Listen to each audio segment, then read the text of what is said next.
I'm here with a really quick and really simple tutorial on how to trim your own hair.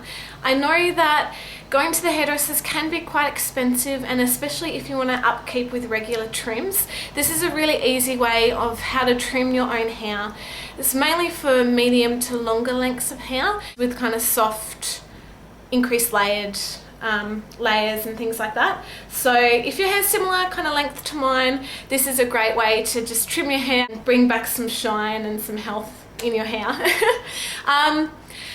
So before we start, I am actually a qualified hairdresser. I've been hairdressing for about 6 years. Obviously I'm truck driving now, so I do have 6 years hairdressing experience. A few things that you will need before you start is like a comb. I couldn't find my normal hair cutting comb, so I'm just using a tail comb. You will need some scissors, and please do not use kitchen scissors or craft scissors or anything like that. I'm obviously using my hairdressing scissors, but I know you can kind of get cheap hairdressing scissors from like Target or something like that. But yeah, make sure you don't use craft scissors because it's going to be an awful result. But these are my scissors that I'm using. So I'm obviously using my hairdressing scissors, and because my hair is very, very thick, I'm also using my texturizing scissors just to kind of get rid of any excess bulk in my hair. So to maintain healthy hair, you do need to have it cut every 6 to 8 weeks. I know people are like, oh, I want to grow my hair, I'm not getting it cut. Trust me, your hair grows quicker if you get it cut regularly. I know that sounds weird. Getting regular trims, you're actually keeping your hair healthy. If you just want to let it grow, all these ends are going to split and they're going to end up breaking, and your hair will seem like it's not actually growing because it just keeps breaking off because it's so dry and so unhealthy. So by getting a regular trim, even if it's like 1 millimeter, it's going to get rid of those dead ends. It's going to help nourish your hair. It's going to help with those essential oils from your scalp and help to rehydrate. Look at it like this. It's very similar to kind of gardening.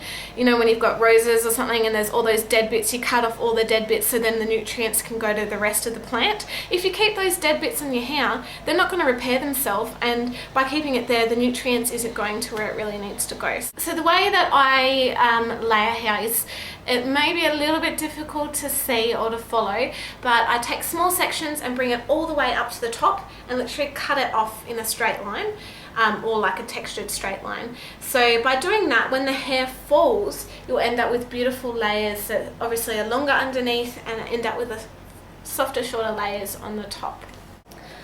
Also, if you need to be able to tie all of your hair back, make sure you kind of grab the layers and make sure they can fit into a ponytail to ensure that they can all be pulled back, because obviously if you cut them shorter than, you know, the distance that you can drag it back, they're going to fall out. My hair, if I have a high ponytail, I can fit all of my hair back off my face, or if it's low, you know, a few kind of pieces will fall out. And so I've kind of situated myself in front of my mirror. This is kind of so you can see what it looks like from the back at the same time. I'm not trying to confuse you, but just to make it a little bit easier.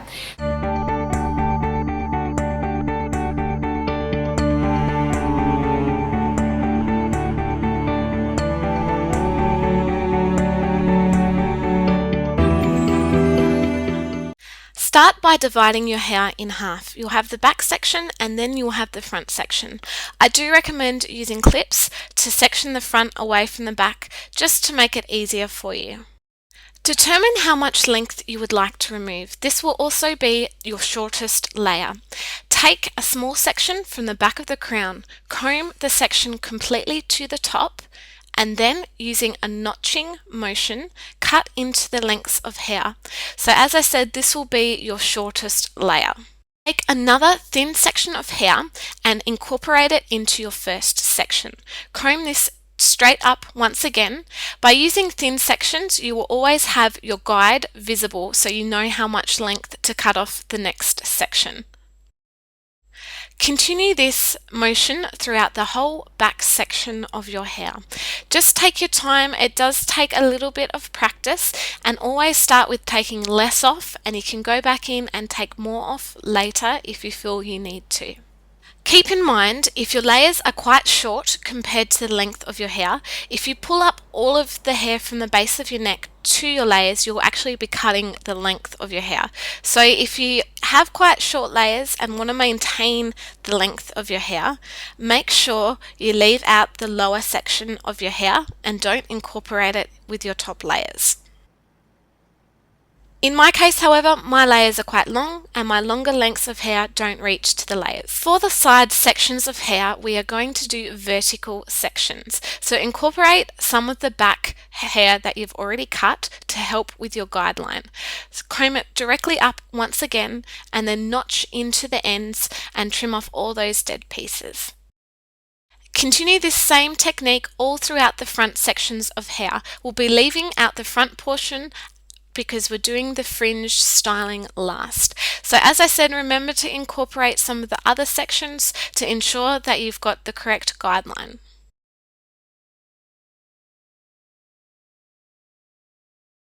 So as you can see, the layers on the top are shorter and they beautifully blend into softer, longer layers at the bottom lengths.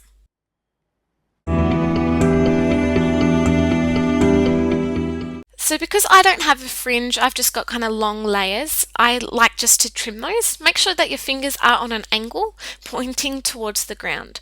Use the same notching technique and just gently trim off all those dead ends. As I said, continue with the same finger angle and make sure you incorporate some of your last section in with the new section.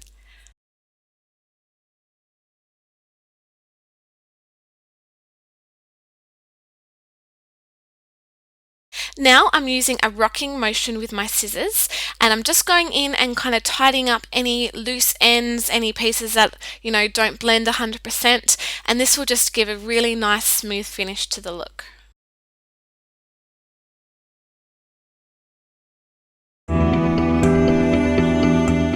Because my layers were quite long, the lengths of my hair wouldn't reach into the layers, so I'm gently trimming up the edges of my hair, parting it at the back and bringing the sections forwards. This will give a beautiful gradient effect to the length of your hair.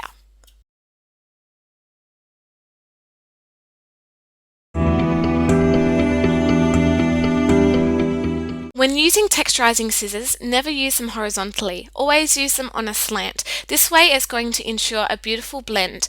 Always do texturizing from the mid-lengths and ends. This way, you're not getting rid of the essential bulk of your hair.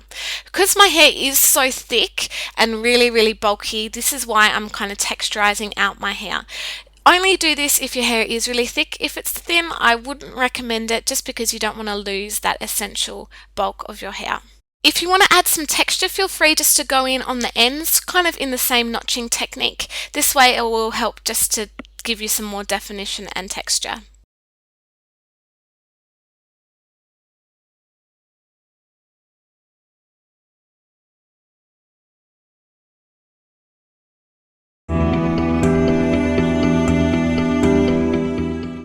Run your fingers down each section of your hair. They should be balanced on either side and be the same length. If not, just trim up any necessary areas.